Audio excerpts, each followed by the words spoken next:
que celui qui a des oreilles pour entendre, entende ce que l'Esprit dit aux églises. Et on est là ce matin et on peut avoir envie d'entendre, ou bien on peut ne pas avoir envie d'entendre. C'est pour ça qu'il va dire ailleurs, ne soyez pas des auditeurs oublieux. Et donc je prie que l'on puisse avoir des oreilles pour entendre. Amen. Seigneur notre Dieu, nous nous remettons encore entre tes mains ce matin. Seigneur, tu dis dans ta parole que tu peux sauver au moyen d'un petit nombre comme d'un grand nombre. Et Seigneur, ce n'est pas parce que ce matin nous sommes moins nombreux que nous ne voulons pas nous attendre à toi. Tu peux sauver, sanctifier, Seigneur, parler à nos cœurs, nous faire grandir, parce que nous nous attendons à toi. Nous voulons nous remettre entre tes mains. Seigneur, je prie que je ne sois pas un auditeur oublieux, que mes sœurs ici présentes ne soient pas des auditrices oublieuses. Nous voulons nous remettre entre tes mains, Seigneur, et te demander de nous transformer, afin de nous utiliser toujours plus puissamment pour ta gloire. Merci, Seigneur, de bénir la prédication de ta parole par ton Saint-Esprit, au nom de Jésus-Christ. Amen. Il y a 15 jours, j'ai reçu les nouvelles d'un missionnaire que je connais. Et en fait, il débutait sa lettre en disant, je le cite, je l'ai recopié là, « Chers amis, ce dimanche, donc à l'époque c'était il y a 2 semaines, donc il parlait du dimanche précédent. Ce dimanche, quelques fidèles d'une église baptiste au fin fond du Texas, réunis autour du Seigneur, ne savaient pas que leur dernière heure était venue. » C'est ce massacre qu'il y a eu dans une église baptiste aux États-Unis, vous êtes au courant.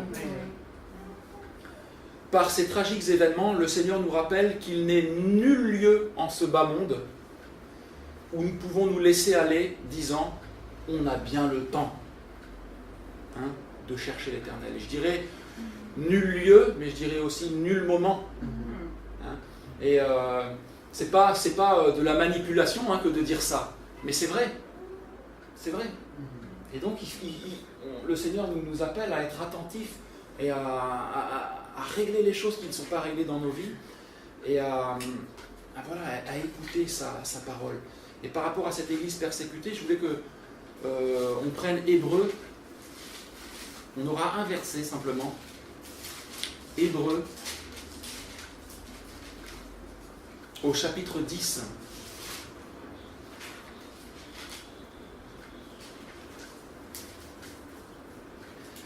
Et c'est le verset 32. Hébreux au chapitre 10 et le verset 32.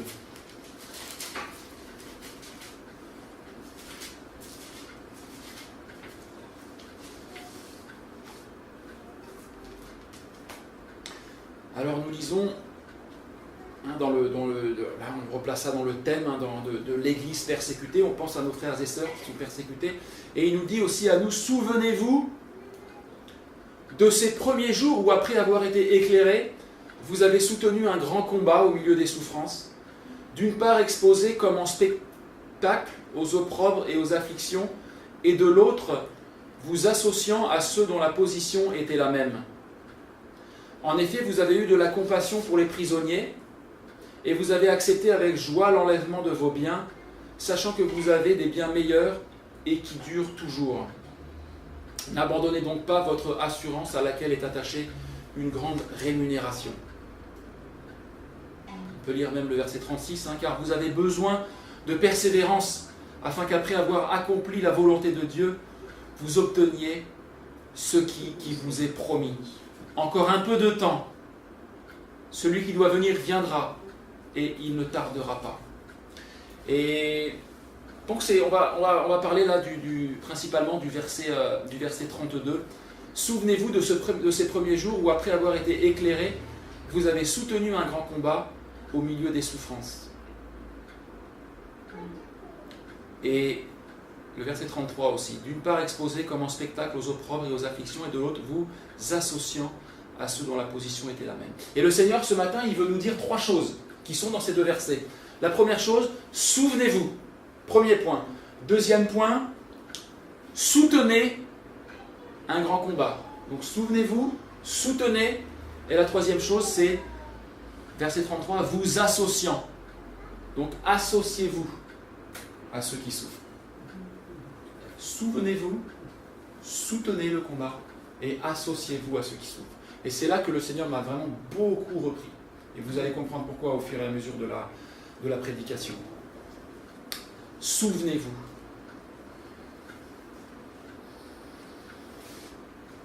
La persécution, elle vient en général pendant les périodes de réveil.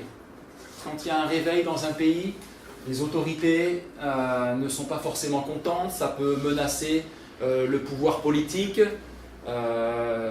et la persécution vient quand il y a des mouvements de réveil. C'est ce qui s'était passé au XVIe siècle, pendant la Réforme. Il y a eu ce grand mouvement de retour à la Bible. Vous avez vu le film avec Martin Luther, pour ceux qui étaient là à la Réunion. Donc ça, c'est parti comme ça en Allemagne, en France, en Suisse, avec Calvin, donc Luther en Allemagne, Zwingli et bien d'autres prédicateurs. Et ils ont voulu réformer l'Église, qui s'était égarée dans bien des errements, dans bien des excès. Et bien ce mouvement de réveil n'a pas été accompagné d'une réforme tranquille, paisible, docile de l'Église, mais au contraire de persécution. Et on veut se souvenir, le Seigneur nous dit, souvenez-vous de cela. L'Église a toujours été persécutée. Quand on voit déjà le début du livre des Actes des Apôtres, l'Église primitive, elle a toujours été persécutée. Aujourd'hui, je dirais ici en Occident, on vit un temps de grâce, on est sous la grâce depuis la venue de Jésus. Mais le fait qu'on ne soit pas persécuté physiquement, on peut dire que c'est presque un temps de grâce dans la grâce. C'est pas la norme. Il y a encore quelques siècles, les chrétiens, les huguenots, étaient persécutés. Ils devaient fuir le royaume de France. Il y a eu cette fameuse époque appelée le désert. C'était après la révocation de l'édit de Nantes. Ça, c'était en 1685. Révocation de l'édit de Nantes. Sous Louis XIV, le roi Soleil, le roi Lumière. Eh bien, j'ai eu l'occasion de lire un livre qui s'appelait Mémoire d'un galérien du roi Soleil. Et c'était un huguenot, un protestant, qui a essayé de fuir la France et qui a été attrapé dans la forêt des Ardennes.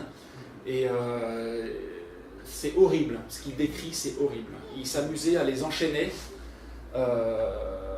nus, il les mettait nus, il y a toujours cette humiliation, et les enchaîner les uns aux autres et à marcher dans le froid, dans les forêts des Ardennes en plein hiver. Donc il voyait les uns qui tombaient, etc. Et puis il a été mis dans les galères et il raconte tout ça et c'est terrible, c'est abominable. Il y a eu cette période du désert, bien connue dans les Cévennes, où ils se réunissaient dans les forêts, dans les grottes. Ils continuaient, malgré la persécution, à vouloir se réunir pour adorer et chanter leur Seigneur qui les avait sauvés. Il y avait vraiment une foi vivante, une foi exceptionnelle. Ils acceptaient qu'on leur vole leurs biens. Le pouvoir royal envoyait ce qu'on appelait les dragonnades.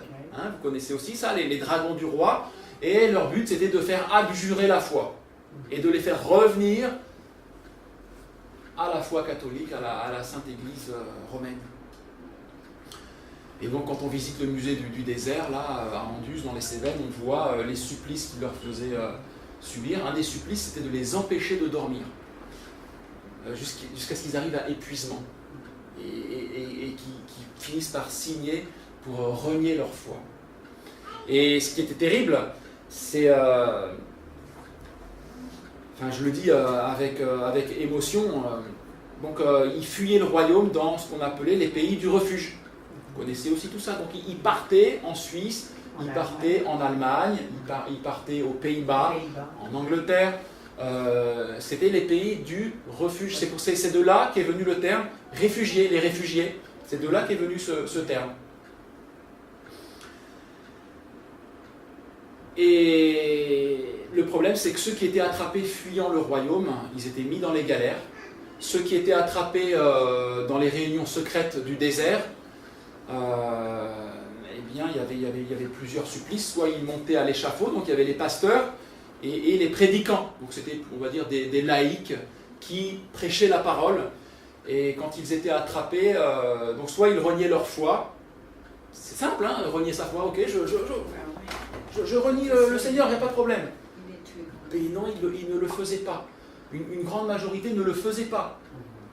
Et donc ils étaient menés sur l'échafaud, ou alors sur le supplice de la roue. C'est le supplice de la roue, donc une grande roue sur laquelle ils étaient attachés comme cela. Et donc le bourreau leur brisait les membres un par un, les bras, les jambes, jusqu'à ce que mort s'ensuive. Ça c'est terrible. Mais aujourd'hui, ce qui est le plus terrible pour moi, enfin non, je ne dis pas que c'est le plus terrible, je ne peux même pas imaginer ces souffrances, c'est les femmes. Les femmes à qui on arrachait leurs enfants.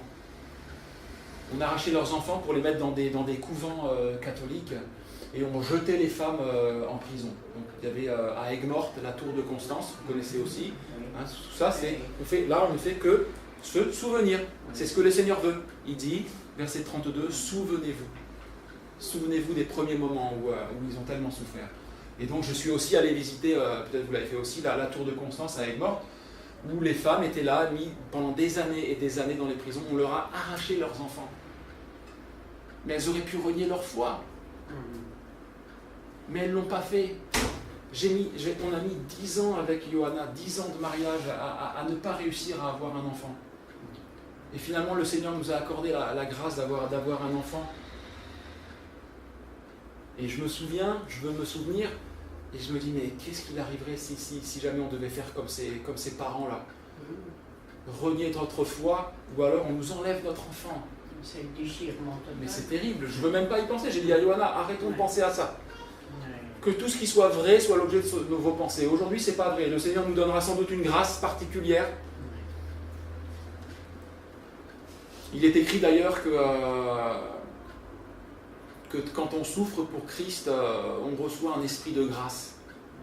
Hein, peut-être il doit y avoir une onction particulière du Saint-Esprit qui nous permet de supporter cela, parce que humainement, c'est pas possible, on est d'accord.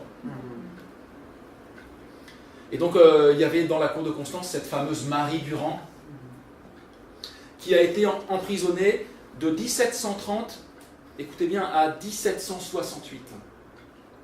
Hein, c'est la Révolution française, 1789, qui a mis fin à cette période du désert. De 1730 à 1768, 38 ans en raison de sa foi dans la tour de Constance. Et donc elle a gravé, vous savez, elle a gravé dans le marbre, je ne sais pas si c'est elle, mais enfin, les sœurs là ont gravé dans le marbre résister. Et ils ont mis une plaque au-dessus pour préserver cette inscription. Ça me donne des frissons.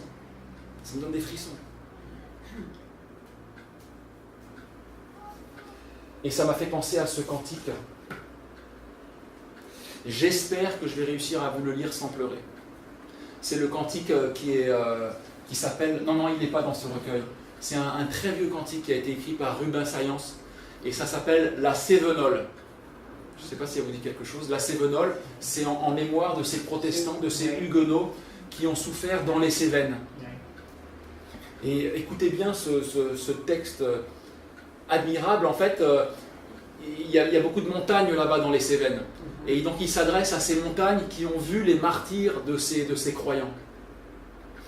Et donc Rubens Saillance, il écrit à ces montagnes et il dit « Salut, montagne bien-aimée, pays sacré de nos aïeux, vos vertes cimes sont semées de leurs souvenirs glorieux. » Ah oui, je commence déjà à être gagné par l'émotion.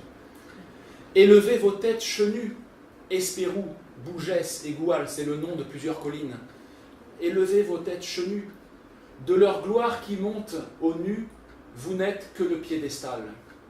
Esprit qui les fit vivre, anime leurs enfants, afin qu'ils sachent les suivre. » Leurs enfants, c'est qui? C'est nous, hein?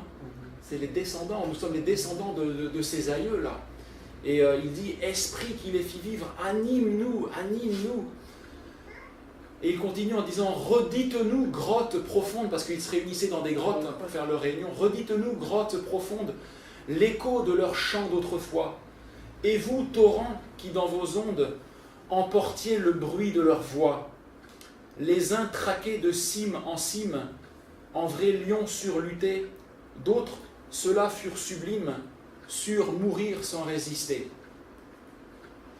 Ô vétérans de nos vallées, donc là il s'adresse aux vieux arbres des Cévennes, c'est ça les vétérans, c'est les arbres.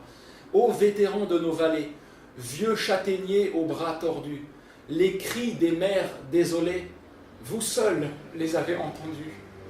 Suspendus au flanc des collines, vous seuls savez que d'ossements dorment là-bas dans les ravines, jusqu'au grand jour du jugement. Dans quel granit, ô mes Cévennes, fut taillé ce peuple vainqueur? Quel sang avait-il dans les veines? Quel amour avait-il au cœur? L'esprit de Christ était la vie de ces pâtres émancipés, et dans le sang qui purifie, leur courage était trempé. Cévenol, le Dieu de nos pères, n'est-il pas notre Dieu toujours? Servons-le dans les jours prospères, comme ils firent au mauvais jour. Et vaillants comme ils surent l'être, nourris comme eux du pain d'effort, donnons notre vie à ce maître pour lequel nos aïeux sont morts. Esprit qui les fit vivre, anime leurs enfants, afin qu'ils sachent les suivre. C'est beau, hein? Et alors quand il est chanté avec la mélodie, ça vous prend aux tripes. Et on veut se souvenir parce que la persécution c'est la même aujourd'hui. Et donc là, portes ouvertes, il cite quelques cas. En Inde, les chrétiens aujourd'hui subissent la persécution en partie parce qu'ils sont très nombreux à quitter l'hindouisme pour venir à Christ. Souvent, ces nouveaux convertis viennent des minorités tribales, de castes très basses, donc notamment la caste des intouchables. Et pour les obliger à se reconvertir à l'hindouisme, on organise des campagnes intitulées « Retour à la maison ». Les hindouistes entrent en force dans les villages et usent de violence et de menaces, obligeant les nouveaux convertis à revenir à l'hindouisme. Dans le monde musulman, aujourd'hui aussi, ceux qui sont le plus persécutés sont les convertis de l'islam. Il existe des mouvements importants de conversion dans des pays comme l'Iran. Et là, je suis en train de lire le dernier fascicule, là. Et en Iran, il y a des mouvements de conversion extraordinaires. Et ils disent, la porte ouverte, que c'est l'Église qui grandit le plus vite dans le monde aujourd'hui. Et la plupart des prisonniers chrétiens sont des nouveaux convertis au christianisme. Il raconte l'histoire d'un pasteur qui est en prison là, parce qu'il était accusé de propager l'évangile. Et donc voilà, on se souvient de nos aïeux persécutés et on se souvient qu'aujourd'hui c'est pareil dans bien des pays dans le monde. Et ça c'est important de se souvenir parce que ça nous encourage à vivre aujourd'hui. Ça nous encourage. On est obligé de dire que ça remet quand même les choses en perspective. C'est vrai qu'on souffre aussi.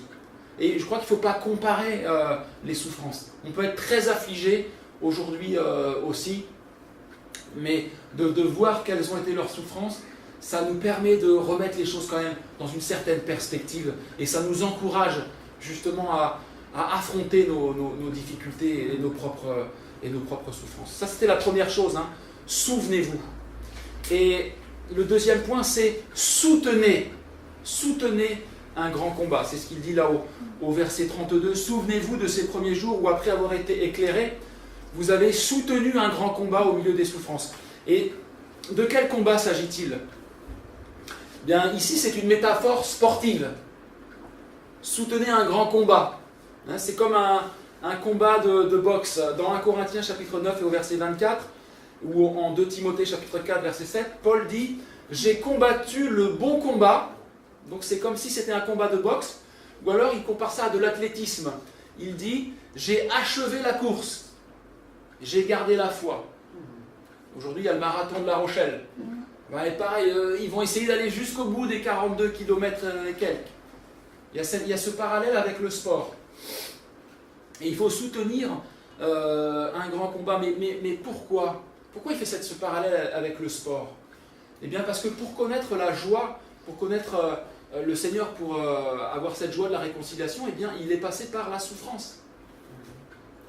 Et le Seigneur nous demande aussi, nous, de soutenir ce combat. Et quand on parle du sport, eh bien, on voit les athlètes, pour réussir à faire des performances, des résultats, ils sont obligés de souffrir.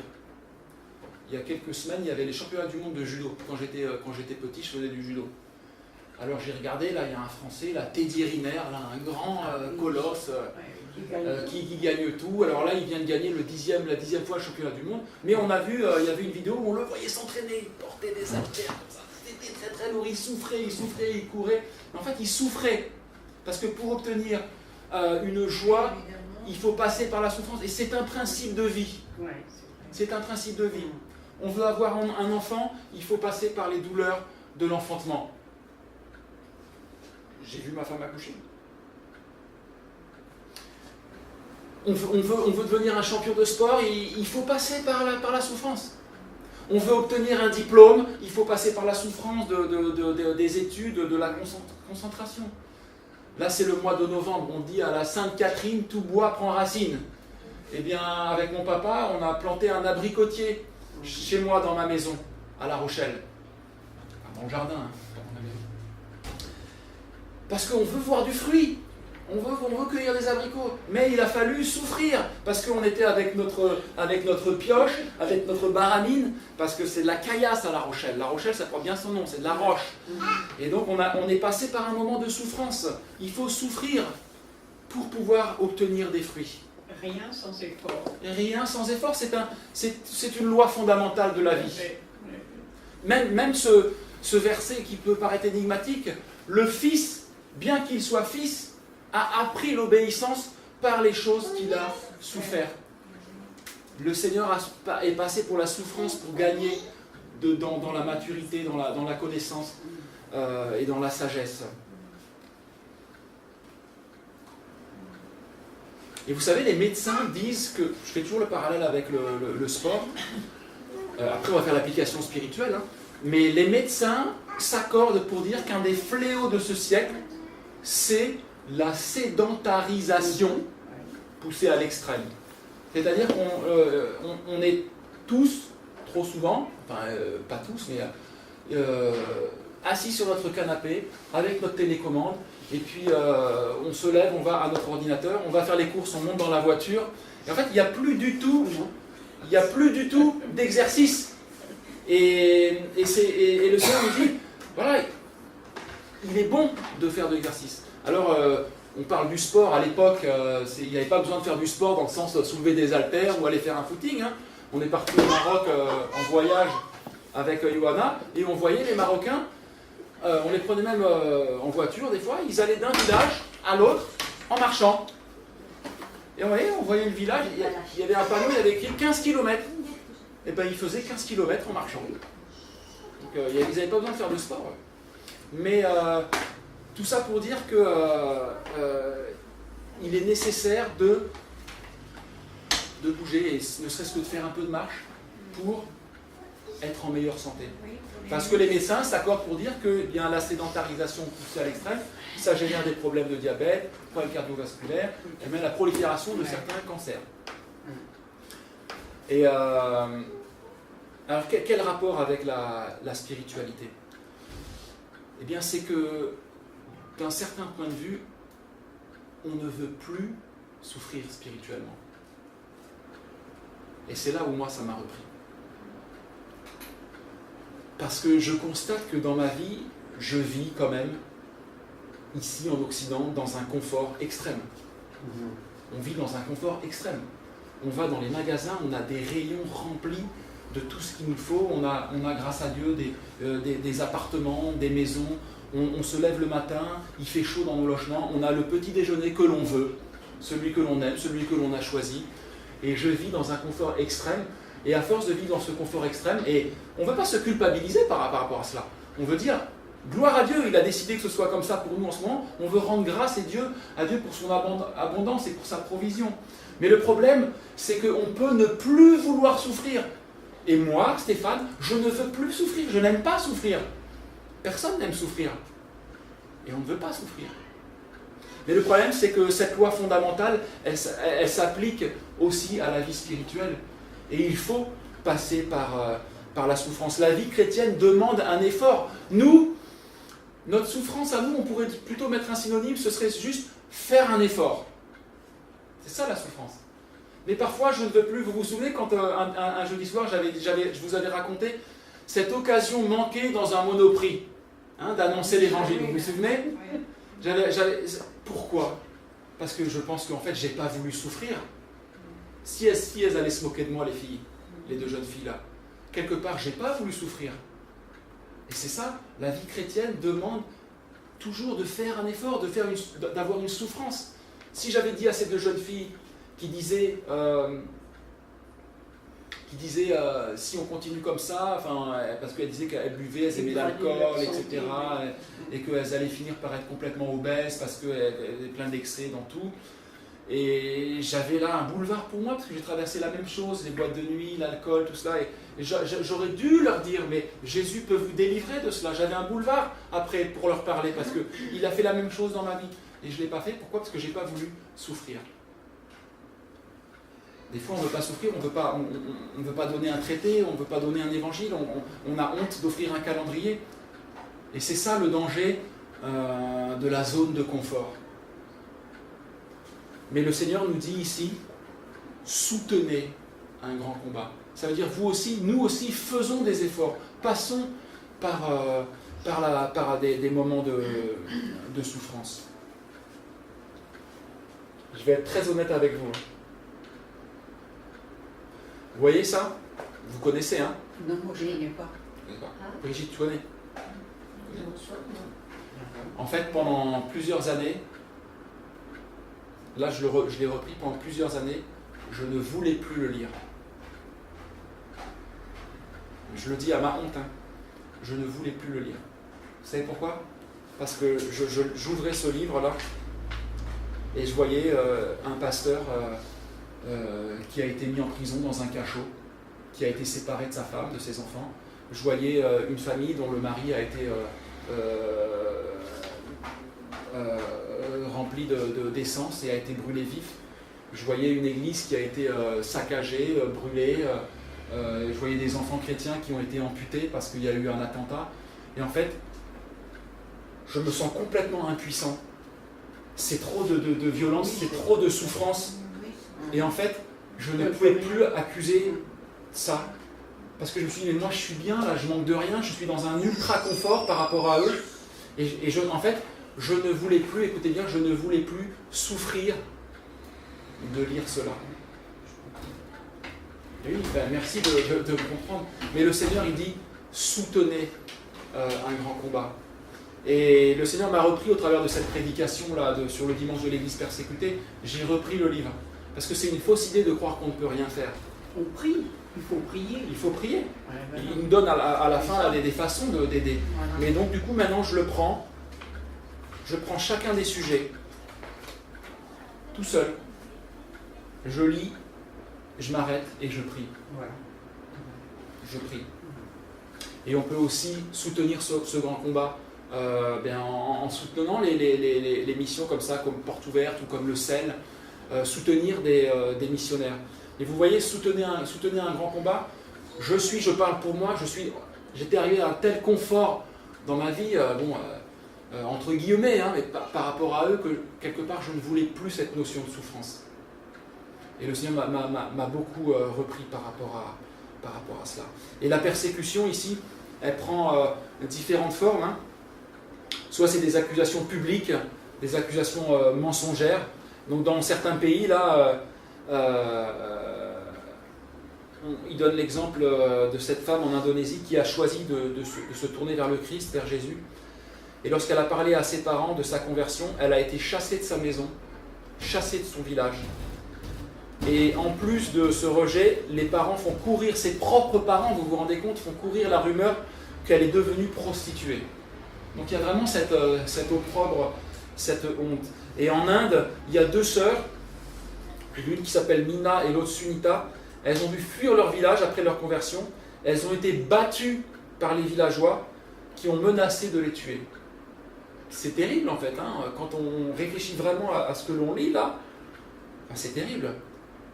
Donc ça c'est la première forme de persécution, hein, c'est les attaques publiques. Et c'est ce qu'il dit au verset 33 là, exposé comme en spectacle aux opprobres et aux afflictions. Et la deuxième forme de persécution qu'il rencontre dans ces pays-là, c'est l'enlèvement de vos biens.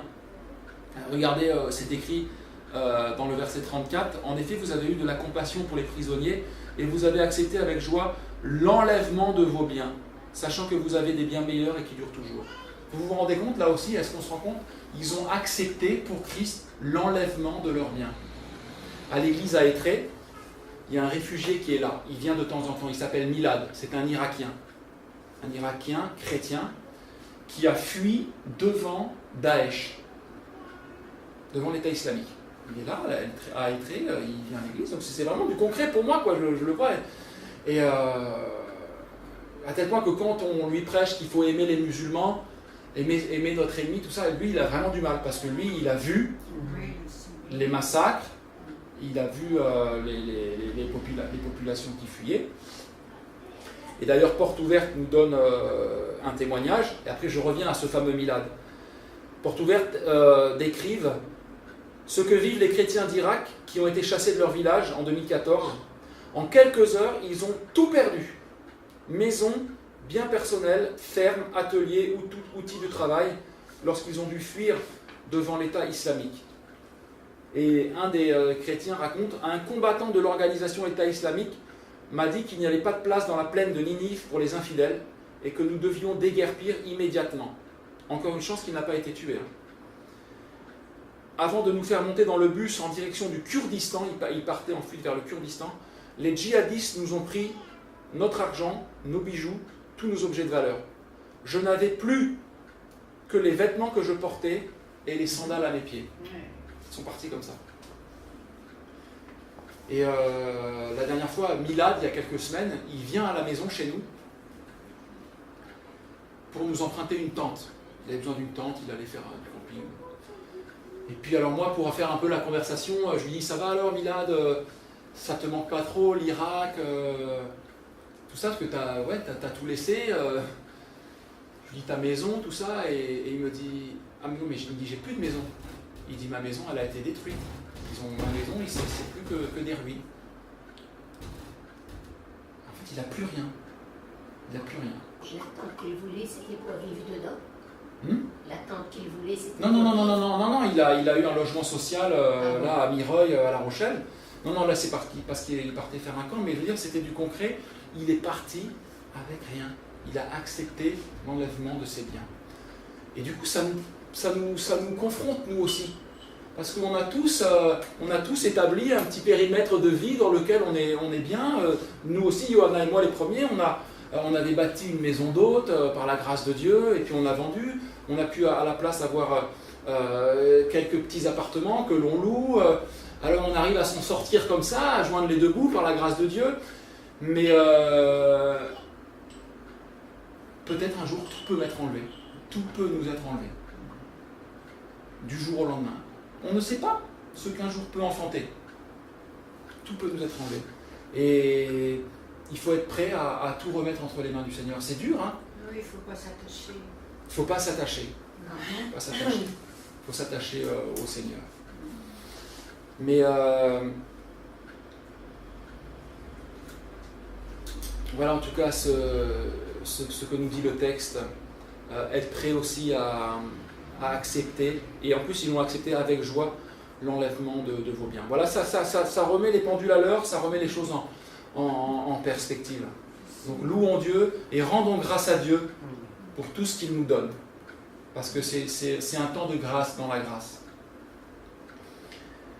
Et la troisième et dernière chose, justement, c'est associez-vous, hein, et regardez ce qu'il dit. Verset 33, d'une part exposé comme en spectacle aux opprobres et aux afflictions, et de l'autre, vous associant à ceux dont la position était la même. C'est-à-dire que de tout temps, le chrétien, il est dans une de ces alternatives.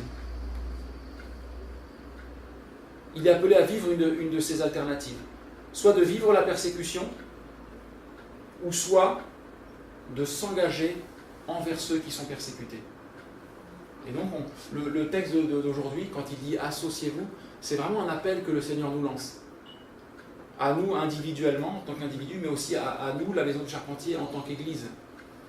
Et je crois que c'est très important que l'Église, elle ait une vision missionnaire, hein, de soutenir les missionnaires qui vont dans ces pays-là, de soutenir les associations. Et je ne sais pas si c'est déjà mis en place tout ça, mais je pense qu'il faudra sérieusement y réfléchir. À Étré, l'Église, elle soutient des missionnaires. Elle soutient des missionnaires qui sont dans des pays vraiment hostiles. Et le Seigneur nous appelle à le faire individuellement, nous associer, mais aussi en tant qu'Église. Hein, c'est toujours ce fameux « cherchez premièrement le royaume et la justice de Dieu, et toutes les autres choses vous seront données par-dessus ». Donc si on veut aussi que cette Église ici grandisse, croisse à tous égards, il faut penser au loin. Et le Seigneur ici, il va venir. Mais il faut s'associer à ceux qui sont dans la persécution. Et donc, s'associer à ceux qui sont dans la persécution, c'est exactement l'inverse de ce que je faisais quand je ne voulais plus souffrir de lire cela. Bon, le Seigneur m'a vertement repris. Et du coup, maintenant, je m'y remets uniquement par sa grâce, avec à cœur aussi de soutenir davantage. Et comment les chrétiens ont-ils pu tenir? Parce que toujours d'autres se sont associés à leur souffrance. Et il donne plusieurs exemples. Au niveau de la persécution, les prisonniers peuvent mourir de faim, sauf si leurs amis ne leur apportent de la nourriture. Mais pour les amis, de leur apporter de la nourriture, ça veut dire s'identifier à eux. Ça veut dire qu'eux-mêmes prennent des risques pour leur propre vie et pour leur propre famille. Les prisonnières de la tour de Constance, là, à Aigues-Mortes, donc détenues après la révocation de l'édit de Nantes, elles dépendaient de l'argent collecté à l'étranger pour pouvoir subsister, hein, au sein même de la prison. Donc ils arrivaient à leur faire acheminer, de l'argent pour qu'elles puissent vivre peut-être un peu plus décemment. Je ne sais pas exactement comment ça se passait. Il donne l'exemple aussi en Érythrée. Plusieurs centaines de chrétiens sont emprisonnés dans les pires conditions possibles en raison de leur foi. Pour manger, ils dépendent uniquement de leurs proches, c'est-à-dire de ceux qui s'associent à eux. Et ces derniers, en venant leur apporter à manger, se font immanquablement remarquer et repérer par les autorités. Mais néanmoins, ils vont quand même s'associer à eux. Et donc, Porte Ouverte nous encourage, il dit, pour se souvenir, il faut d'abord savoir. Hein, il faut être informé pour se souvenir d'eux. Donc, c'est pour ça qu'ils nous envoient toutes ces brochures. Ils peuvent aussi envoyer par mail ce qu'ils appellent le fil rouge. Hein, c'est que toutes les semaines, ils envoient des nouvelles du front pour qu'on puisse passer du temps dans la prière. Donc, on peut s'abonner à cela juste en allant sur Internet, sur le site de Porte Ouverte. On s'abonne et on reçoit les nouvelles de cette église persécutée. Alors, il donne aussi des possibilités de signer des pétitions. Hein, ça se fait beaucoup maintenant avec Internet, on signe des pétitions, ça remonte auprès des députés, et puis c'est discuté en commission, même à l'Union européenne, pour prendre la défense des chrétiens persécutés. Et puis bien sûr, on peut prier. Prier, ça c'est la première chose. Et puis soutenir financièrement en fonction de ce que le Seigneur nous met à cœur. Voilà, donc c'était les trois choses sur cette église persécutée. Souvenez-vous, donc on s'est souvenu ce matin, soutenez un grand combat, donc nous aussi, bien-aimés, acceptons de souffrir, de faire quelques efforts. Et enfin, associons-nous à eux par nos prières, par nos dons. Et c'est ce que le Seigneur voulait nous encourager à faire ce matin. Et on va prendre le dernier chant pour conclure.